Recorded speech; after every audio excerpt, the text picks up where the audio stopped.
Angels are spirit beings created of light. They can take on different forms, appearing and disappearing. They do not eat, drink, or reproduce. They don't have free will, which means that they are always completely Muslim. And so this makes them ideally suited to carrying out the tasks set for them by God. One of their most important tasks is to act as messengers from God's world to the created world. Because they do not have the capacity to disobey God, they are able to deliver God's messages in a complete and unadulterated form. We do not know how many angels there are in total, but there are hadith that state that there are more than any other kind of creature. Some of them are identified in the Qur'an and Islamic tradition. For example, Jibril, the carrier of messages; Mika'il, who guards places of worship; Israfil, who will sound the trumpet on the day of resurrection; Izra'il, the bringer of death; Ridzwan, the guardian of heaven; Malik, the guardian of hell; and Munkar and Nakir, who interrogate the souls in the grave.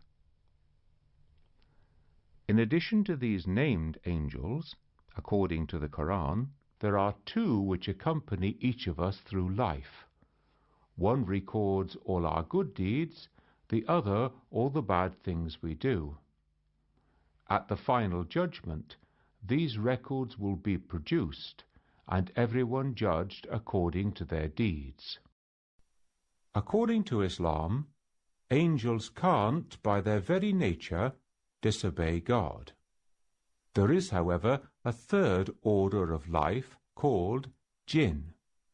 If angels are created from light and humans from clay, Jinn are created from fire.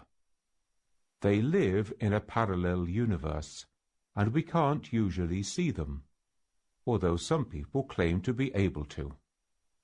The Jinn have some free will, and thus, like us, will be judged by God.